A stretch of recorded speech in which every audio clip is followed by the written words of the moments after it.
آج 25ویں رات ہے، طاق رات ہے.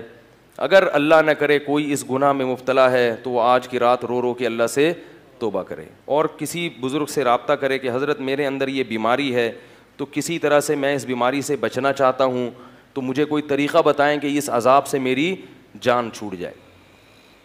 قرآن نے اس واقعے کی ابتدا یہاں سے کی ہے، هل اتاک حدیث ضیف ابراہیم المکرمین. ابراہیم علیہ السلام کے بھانجے تھے لوط علیہ السلام، جو ابراہیم علیہ السلام پر ایمان لائے. اللہ نے آپ کو بھی نبوت دی تو انہوں نے بھی ابراہیم علیہ السلام کے ساتھ ہجرت کر کے اپنے ملک کو چھوڑ دیا. اللہ نے لوط علیہ السلام کو ایک قوم کی طرف بھیجا. اس قوم میں جہاں شرک اور بت پرستی تھی، 7 لڑکوں سے بدفعلی کی بیماری تھی، عادت پڑ گئی تھی ان کو اس برائی کی. لوط علیہ السلام کی قوم سے پہلے صدیوں تک اس کائنات میں یہ جرم نہیں ہوا. لوگ جانتے ہی نہیں تھے کہ یہ بھی کوئی برائی ہے، کیونکہ یہ انسان کی فطرت اس کو مانتی نہیں ہے. انسان کو اس طرف اللہ نے رغبت رکھی نہیں ہے. یہ جب تک کوئی باقاعدہ عادت نہ ڈالے بری، پڑتی نہیں ہے. یہ خود سے پڑنے والی عادت نہیں ہے. جیسے چرس اور ہیروئن خود سے کوئی نہیں پیتا. جب تک کوئی آپ کو پہلی مرتبہ پیشکش نہیں کرے گا، فضائل نہیں سنائے گا، پہلی مرتبہ پئیں گے، بدبو آئے گی، کھانسی ہوگی، بولیں گے کیا گند پلا دیا.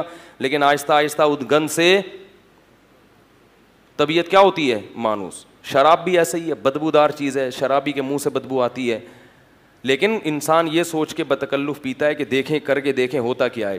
تو یہ جو لڑکوں سے بدفعلی کا مرض ہے، اللہ نے مرد کی رغبت مرد کی طرف رکھی نہیں. عورت کی طرف رغبت وہ نیچر ہے، وہ فطرت ہے، وہ نیچر ہے، وہ ختم نہیں ہو سکتی. اور وہ ختم ہوگی تو یہ غلط ہے. تو اللہ نے پیدا کیا نا، وہ تو نیچر کا حصہ ہے. مرد کی طرف، لڑکے کی طرف رغبت ہونا یہ نیچر کا حصہ نہیں ہے، یہ بیماری ہے. یہ بیماری ہے، یہ گندگی ہے. اور یہ بیماری پیدا کیوں ہوتی ہے؟ وہی وجہ جو میں بتاتا رہتا ہوں. شادیوں کا رواج نہیں ہے، بالغ ہو جاتے ہیں، جب خواہش حلال طریقے سے پوری نہیں ہوتی تو کہاں منہ مارتے ہیں. جیسے ایک آدمی کو حلال روٹی نہیں ملے گی کھانے کے لیے تو کچرے میں سے جو ملے گا اٹھا کے کھا لے گا. تو یہی حال ہوتا ہے کہ گند میں منہ مارتا ہے اور پھر اس گندگی کی عادت پڑ جاتی ہے. بعض لوگ ایسے ہوتے ہیں جن کو بلوغت کے وقت ہی عادت ہوتی ہے اس کی. تو وہ لوگ ہوتے ہیں جنہوں نے دوسرے نے ان کو خراب کیا ہوتا ہے.